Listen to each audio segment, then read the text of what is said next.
is Tuesday, the 7th of March at 6:25 p.m, and I thought I would jump on in and start this week's reading vlog because, dash it all, I can keep saying that I'm going to check in on this day and this day and this day, and it never works out. So when I have a spare moment, it's the quote-unquote perfect time to check in. So let's do that. Okay, so I did, on Sunday, pick up and finish this book, Death of a Chocoholic by Lee Hollis. This is book number 4, I had to think there, book number 4 in the, Haley Powell Food and Cocktail Mystery Series that for some reason was really hard for me to remember what the name was called. But anyway, this is a buddy read that I'm doing, this series is a buddy read that I'm doing over on my Discord, where we read one book in this Cozy Mystery Series per month. Okay, so quick premise of this book. In this one, Haley befriends a woman named Bessie, who is an outcast in their area. Bessie has a love of making chocolate and wants to start her own company, even going as far to name some of her chocolates after Haley. But when Bessie ends up dead and everyone becomes so willing to throw it off as a death by natural causes, Haley decides to jump in and determine if it was actually murder. Now that I've given you the premise, give me a moment to tell you that in all honesty, book 4, so far for me, is the absolute worst book in the Haley Powell Food and Cocktail Mystery Series that I've read so far. I have so many complaints, and I feel like I'm not alone. I've seen on Goodreads that the majority rating for this book is actually 4 stars, but there are a number of 3-star reviews, and that's what I gave it. There are also some 2-star reviews that I read on Goodreads that I agree with. I just had issues, but I'll tell you what my main issue is. Bessie is a plus-sized character, and there is a lot of judgment placed onto Bessie, including, initially at least, by our protagonist Haley Powell.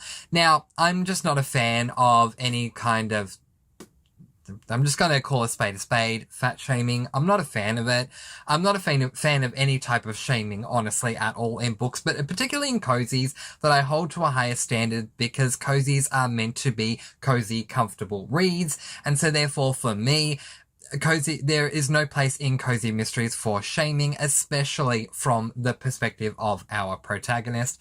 And what annoyed me as well is that it seemed very out of character for Haley Powell. Haley Powell didn't seem like anyone who was too judgmental to me until this book. I'm hoping this is just a once-off thing that occurred, and then Lee and Hollis came to their senses and said, okay, it's just a speed bump because from book 5 onwards, it's going to be as fabulous as the first 3 books were, because I loved book 1, I loved book 2, I loved book 3. They all got 5 stars from me. Just this one got 3 stars. It just annoyed me so much. Now, the one pro about this book is I picked the killer. Oh my gosh. This is only the 2nd time in my cozy mystery reading life that I picked the killer.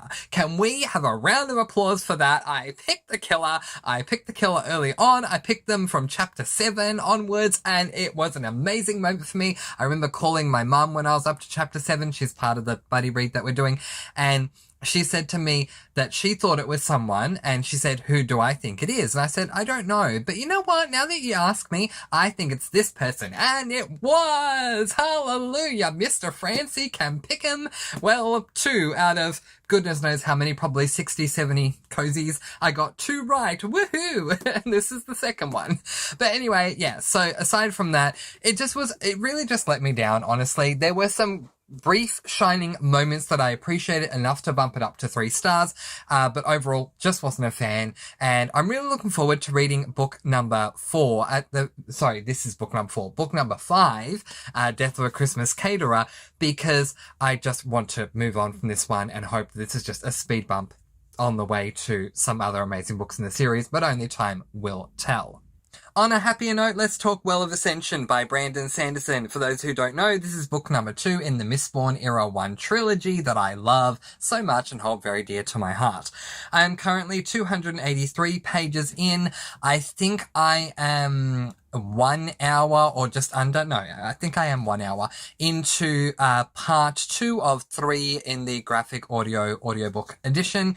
And yeah, really still loving it to this point. I don't have any complaints at all. I love this trilogy so much that even when there are minor complaints, like I was saying last week, we move at a very glacial pace for the first 100 out of the 773 pages in this book. Still, I can't complain too much because I love the characters, so I'm invested to want to keep going anyway. But yeah, loving it to this point. Massive shout out to Tindwall. I love her. There's not a lot I can tell you about Tindwall other than that she's a character that has come into the lives of the crew to improve them, I guess is one way to put it, and she provides a ton of comedic relief for me. And now I need to shout out Oriane. Oh my goodness. Okay, so one of our crew members, his name is Breeze, ended up doing some traveling away from the crew. This is not a spoiler because it's just a side thing. He did some traveling. And when he came back with this girl whose name is Oriane. And there's more to Oriane than what I'm going to tell you, but I'm going to tell you what I'm going to tell you to make my point about why I'm bringing her up. Oriane provides comedic relief as well because Vin, our main character, does not like her. And she makes no qualms about this. The first time Vin walks past Oriane, she goes up to the members of the crew and she says, "What was that pink thing that I just passed in the hall?" Vin is she's a female, but she's a very much like a tomboy in the series, and Oriane is anything but. She's your pink fluffy dress wearing type person.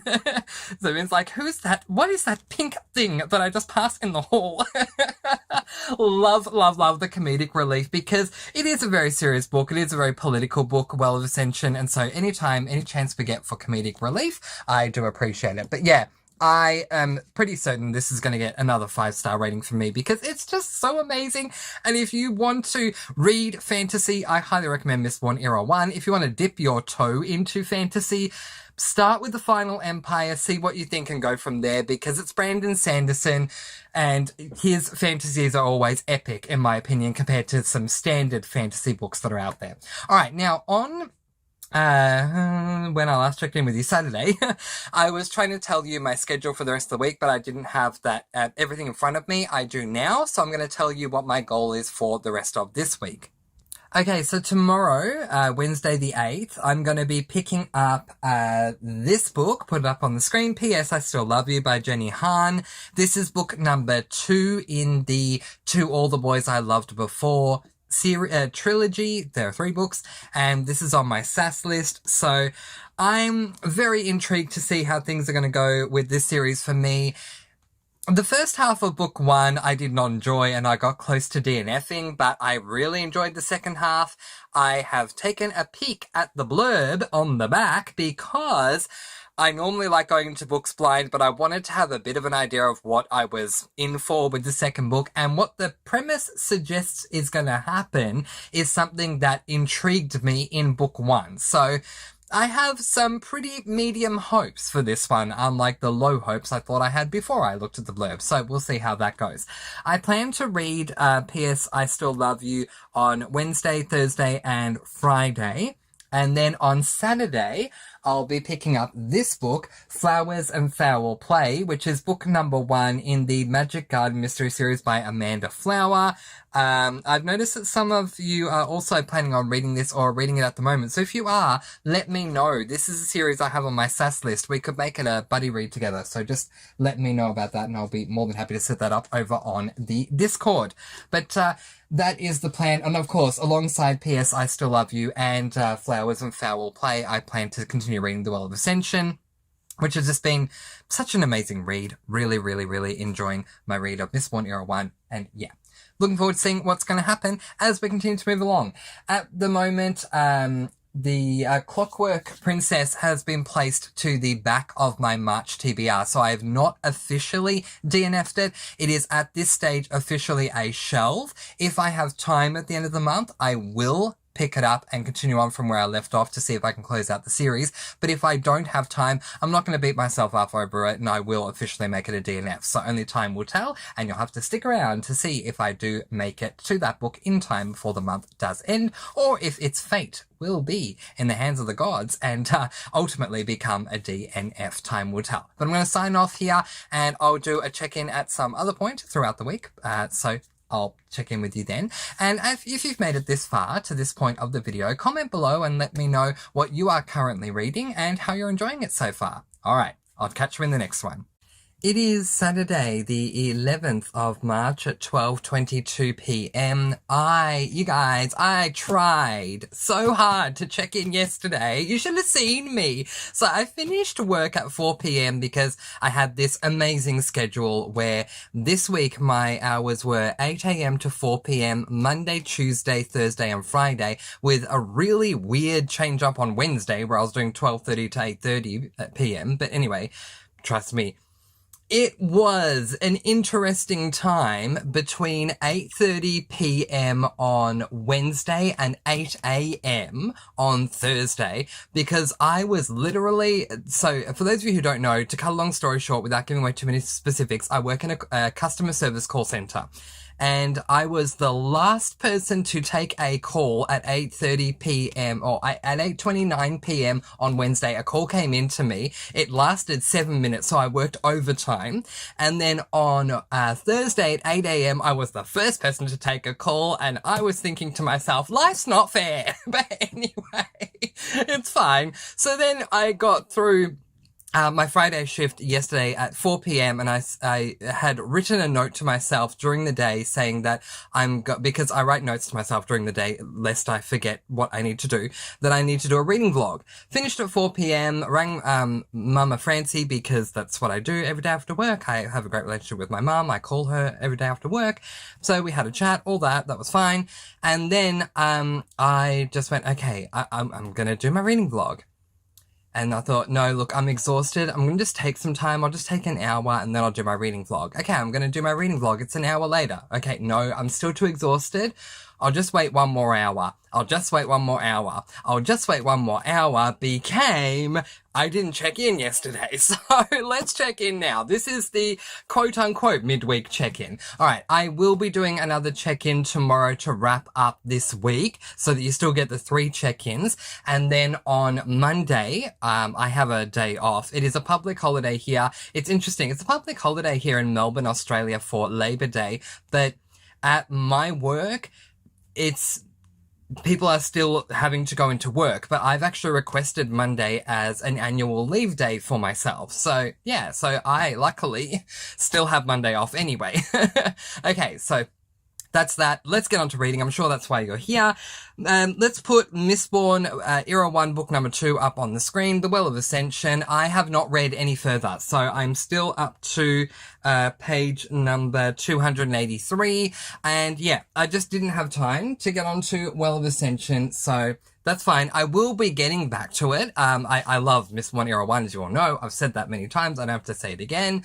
But yeah, just haven't picked it up yet. So let's turn to the other book, the book that I was reading, which was this book, P.S. I Still Love You by Jenny Han. This is book number 2 in the To All the Boys I've Loved Before trilogy. I think they're trilogy. And I am currently 212 pages in. No, actually, I'm actually further because that's chapter 36 and I'm up to 37. One moment. Correction, I'm 217 pages into this book, and yeah, so I am up to chapter 37 out of 56 chapters. My goal was to have this book finished yesterday. It just didn't happen, but I will say that on Wednesday I got a massive chunk of this book done because, yeah, I had some downtime at work, which was good. Downtime meaning no calls were coming through, so I decided to just listen to the audiobook, and that was good. I am actually, you guys, I am enjoying book number 2 so much more than I enjoyed book number 1. I don't even remember what the heck I rated book number 1, but I am preferring book number 2 so much. It deals with a trope that I love, which is an anonymous, anonymous, tech-savvy, mysterious thing. If I say Pretty Little Liars with A, or Gossip Girl with Gossip Girl, or something like that, or any of those, oh gosh. What is her name? Karen M. McManus type reads, where you have this mysterious antagonist who is doing something on social media towards others, and we're trying to work out what's going on there. That's what's going on in this book. I can't give away too many spoilers, but what I will say, because it is a romance, there are things I can say that don't spoil too much, which is we're continuing to follow our protagonist, whose name is Lara Jean, and in book 1, Lara Jean ended up going into a hot tub with a guy to give him a kiss that she loved, and that's all they were doing. She went in the hot tub, she had a moment where she wasn't thinking clearly, she got in the hot tub, she gave him a kiss, then they got out of the hot tub and went home. But someone was there, someone took a photo, and the photo was not flattering, and they put it up online on social media under their anonymous name. I think their name is Anona B, and B being the word that you can't say here on YouTube that rhymes with the word witch. Yeah. So I think that's their tag name, Anona B, as in anonymous, Anona B. Yeah, you get what I'm saying. Okay, so we're trying to work out who Anona B is, and I love that. Oh my gosh, I love those situations. If they were happening in real life, I would find them incredibly scary. But in books and shows and stuff like that, I love this thing. This mysterious antagonist who we're trying to identify who they are, because they're doing something through some sort of form of either social media or text messaging or something through technology. I love that. So I'm really appreciating that and enjoying trying to work out who it is, but at the same time, we are dealing with, obviously, this romance side of things, which has been really interesting to deal with as well. So yeah, that's been good. And yeah, overall, really preferring book number 2, which is great. So my goal was to have this book finished yesterday. It didn't happen. We were way too busy at work. And then after work, I was too exhausted to even do, as I said, a reading vlog check-in with you also, let alone to read. So I'm planning to finish this book today and then start my next book, which we'll put up on the screen. It is this book, Flowers and Foul Play by Amanda Flower. This is book number 1 in I think it's called the Magic Garden Cozy Mystery Series. So really excited to get back to another Amanda Flower book, and really excited to do a whole lot of reading. The fact that I have today being Saturday, tomorrow Sunday, and then Monday for my annual leave all off from work, and plan to spend them all reading, is going to be so fantastic for me. There are many people out there who, if they had their perfect day, they would be sitting at home watching TV or movies or whatever. But for me, my perfect day is a day where I can just sit and read and devote my day to reading. So the fact that I'm probably looking at 3 of those days in a row, oh my gosh, I won't know myself. It is a holiday, and I'm welcoming you all to it. Hello and welcome. All right, I'm going to continue on now and get through P.S. I Still Love You, and then start Flowers and Foul Play. I will check in tomorrow to wrap up the week. I am very excited, and I hope that you are enjoying your reading as well. Do not forget you can come over and join us over on the Discord. We do reading sprints all the time. I host reading sprints usually every Friday night and Saturday night US time, or Saturday during the day and Sunday during the day Eastern Australian time. So you can come over and join us for those if you would like. My link to the Discord is in the description of every single video that I do. We would love to have you over there. Alright everyone, I will see you all tomorrow to wrap up the reading week. Until then, happy reading! It is Saturday night, and so I'm just going to jump in here with a very quick update. Okay, so I have finished P.S. I Love You by Jenny Han, and it was great. I actually enjoyed it more than the first book. So I ended up giving this one 4.5 stars. I think I gave book 1 4 stars. It was just, yeah, a whole lot of fun.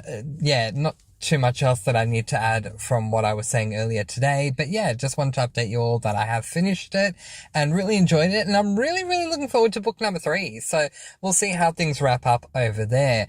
But I have now started Flowers and Foul Play by, of all the flowers, the prettiest of them all, Amanda Flower. And yeah, it's been interesting. So I'm listening to this on audiobook at the moment, and the narrator, the way she voices the inner dialogue as well as the external dialogue of the protagonist is really, really, really grating on me.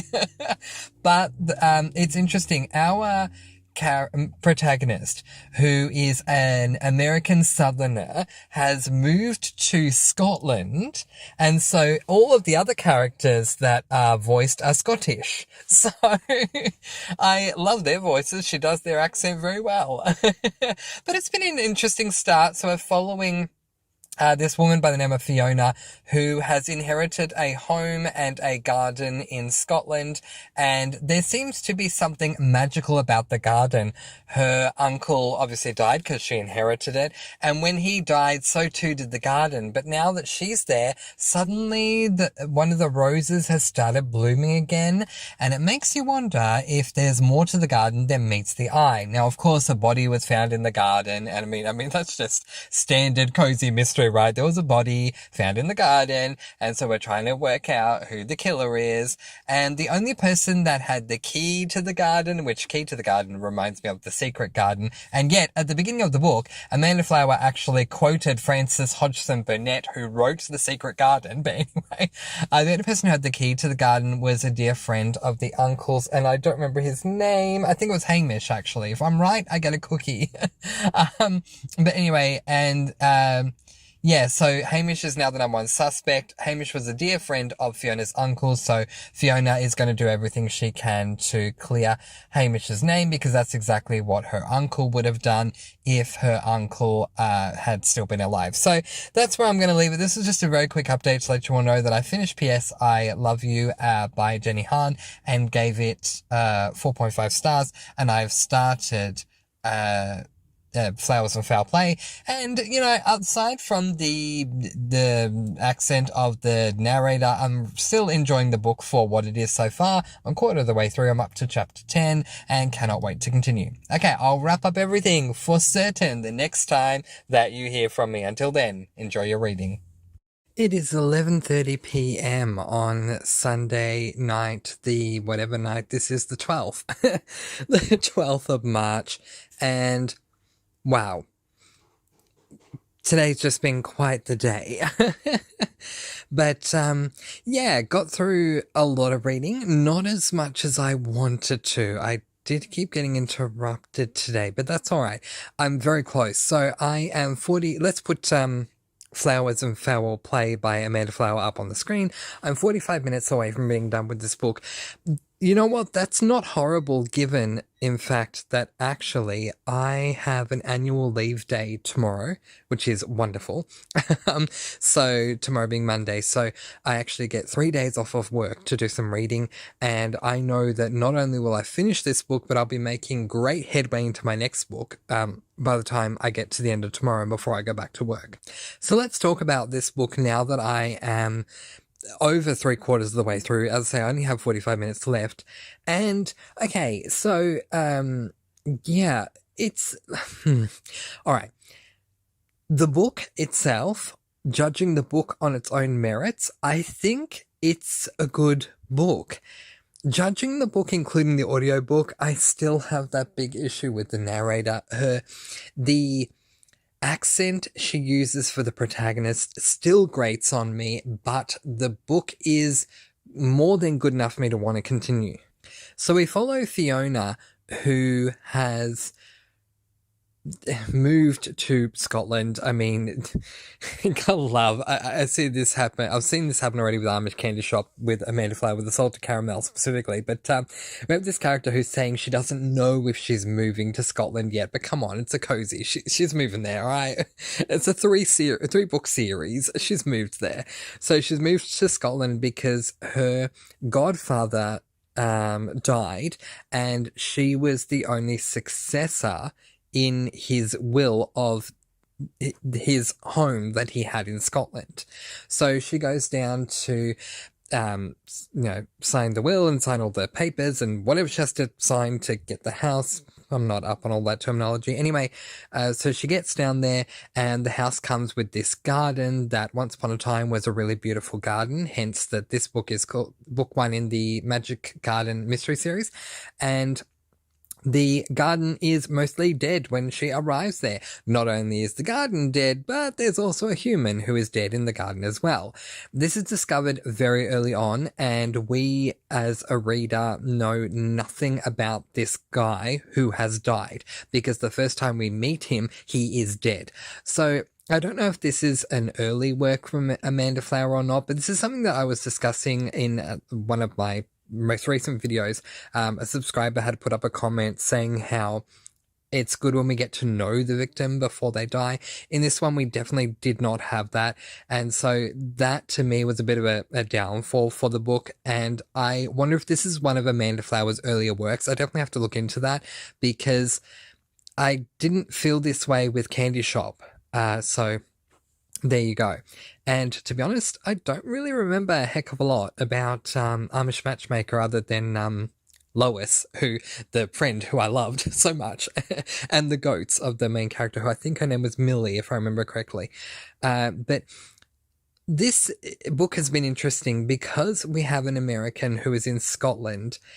Not only is the book set in Scotland, but we are surrounded by a lot of Scottish people, and one person is an English woman.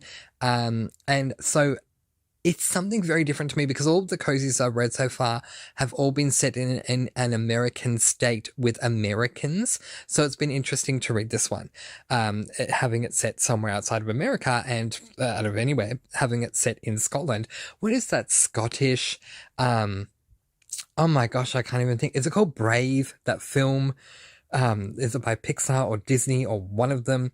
I just did not like it. But anyway, I'll probably stand alone in that. But anyway, I'm not usually a massive fan of Scottish things. That's just my own personal preference.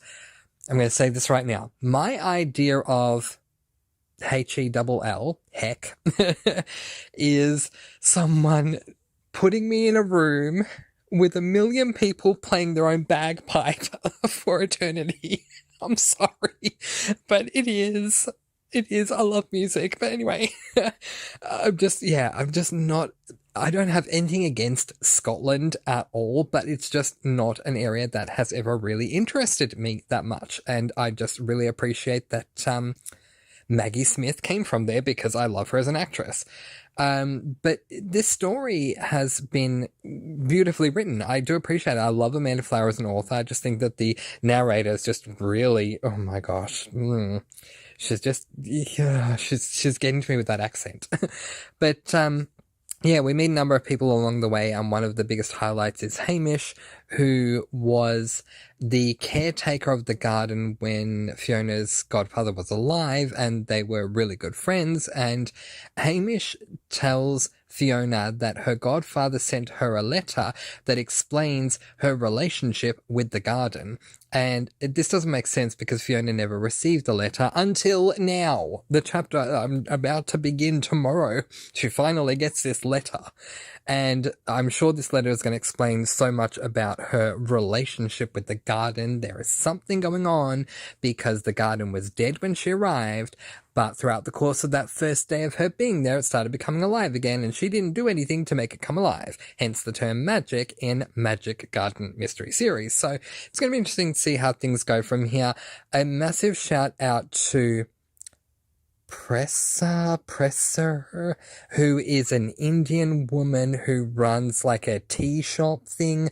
She is so lovely. Oh my god, I love her. She's probably one of my favorite cozy characters that I don't love because of their humor, like I would say Cookie from Christmas Tree Farm series, or Lois from Amish Matchmaker series, or is it Juliet from Amish Candy Shop.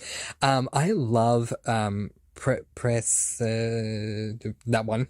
the Indian woman. I love her because she's just like this mother hen that's come from out of nowhere. I just absolutely love her. I just really don't want her to be the killer. I don't know who the killer is yet, so yay, I can say that. I don't want her to be and say her name, considering I don't know. I really, really, really don't want her to be the killer. As long as she's not the killer, it can be anyone else.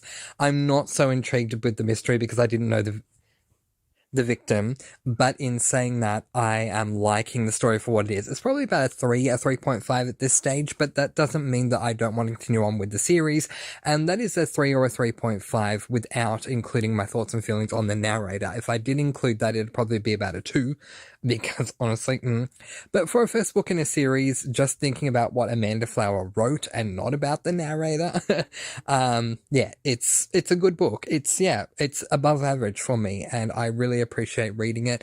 I prefer this to the first book in Amish Matchmaker, which says a lot for me because, yeah, it just does. All right, so let's look forward to what I'm going to be doing for the rest of the week, or for next week, sorry.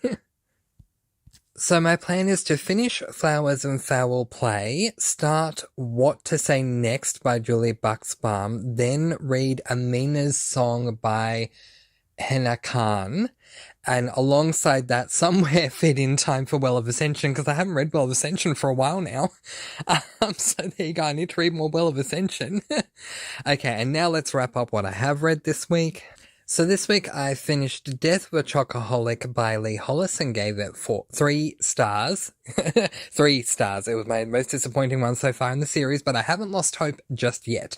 I finished also P.S. I Still Love You by Jenny Han and gave that 4.5 stars, loved it more than book 1, and I am 45 minutes away from being done with Flowers and Foul Play, and so far that is a 3.5 star read.